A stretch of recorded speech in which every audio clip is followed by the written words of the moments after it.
সুপ্রিয় শিক্ষার্থীবৃন্দ, YouTube channel আমার HSC Physics এ অভিনন্দন। An actual platform for knowing physics. Who does accurate? You. Who decide accurate?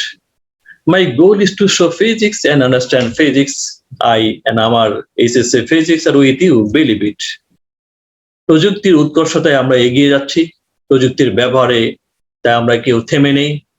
সেক্ষেত্রে প্রযুক্তি ব্যবহার করে পদার্থবিজ্ঞানের আমার প্রত্যাশা কি? Physics A+ নাকি অন্য কিছু? Study physics with A+ grade. Many go there. Learn physics with clear concept clear as if top grade. Exception the student who goes there. প্রিয় শিক্ষার্থীবৃন্দ, অভিনন্দন। আজকে আমি উচ্চ মাধ্যমিক পদার্থবিজ্ঞান প্রথম পত্রের চতুর্থ অধ্যায় নিউটনীয় বলবিদ্যার একটি বিশেষ টপিক, সেটি ঘর্ষণ নিয়ে আসছি। ঘর্ষণ এবং ঘর্ষণ সংক্রান্ত যেসব বলগুলি ক্রিয়াশীল সেগুলি নিয়ে। স্থির একটি ব্লকটিকে ডান দিকে বল প্রয়োগ করা হচ্ছে, এটি হলো পুশিং ফোর্স, আর এটি হলো ফ্রিকশনাল ফোর্স, অর্থাৎ ঘর্ষণ বিপরীত দিকে কাজ করবে। পুশিং ফোর্স অর্থাৎ যেটা আমরা ধাক্কা দেই, সেই বল ঘর্ষণ বল অপেক্ষা বেশি হলে তখন এর গতি সৃষ্টি হবে, তাহলে মোশন। তাহলে এখানে আমরা তিনটি বল দেখতে পাচ্ছি, একটি ধাক্কাজনিত বল, একটি ঘর্ষণ বল, এবং এই দুটির লব্ধি যে বলের কারণে সেটি হলো গতি সৃষ্টি হবে, সে আরেকটি বল। আমরা তাহলে একটি টেবিলের উপর চিত্র 1-এ ব্লক দেখছি, এর ওজন W, এর অভিলম্ব প্রতিক্রিয়া বল R, ক্যাপিটাল F বলে টানা হচ্ছে, এর বিপরীত দিকে যে বল সেটি হলো ঘর্ষণ বল। অভিলম্ব প্রতিক্রিয়া বল R এবং ঘর্ষণ বল F এর লব্ধি হচ্ছে R1 এবং R এর মধ্যবর্তী কোণ হচ্ছে θs। এই কোণটিকে ঘর্ষণ কোণ বলা হয়। এই অংশটুকু একটি বস্তু অপর একটি বস্তুর সংস্পর্শের থেকে স্থির বা গতিশীল হলে গতির বিরুদ্ধে যে বল ক্রিয়া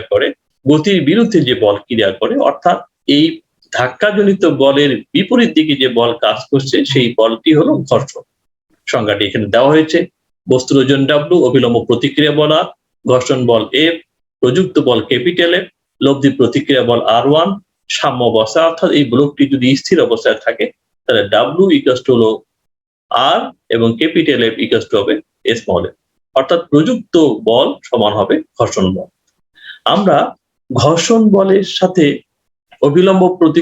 লব্ধি অভিলম্ব প্রতিক্রিয়া বল R1 এর যে সম্পর্ক পাবো, Fs R1 sin θs, capital R capital R1 cos θs।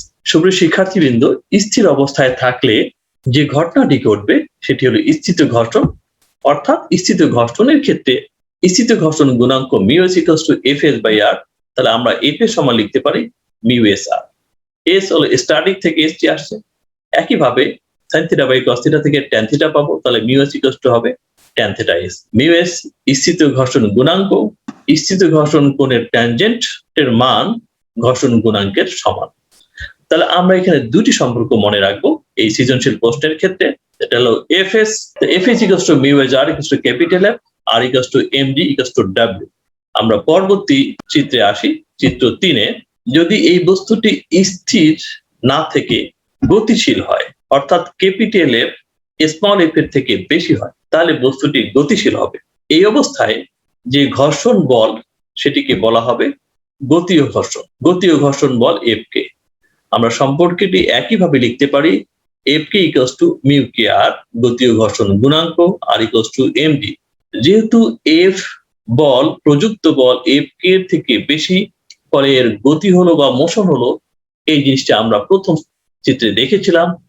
তাহলে বল ক্যাপিটাল F এবং ঘর্ষণ বল F k এর বিয়োগফল হবে গতিজনিত যে বল m এর সমান। আমরা এই স্লাইড থেকে যেটি শিখলাম, F k সমান μkr, W mg বা R mg, Fs μsr এবং m এ সমান F - Fk। এটি আমাদের একটি গুরুত্বপূর্ণ সম্পর্ক। এর পরবর্তীতে আমরা নতুন কোনো ভিডিও নিয়ে আসবো। আজকে এখানেই রাখছি, ধন্যবাদ।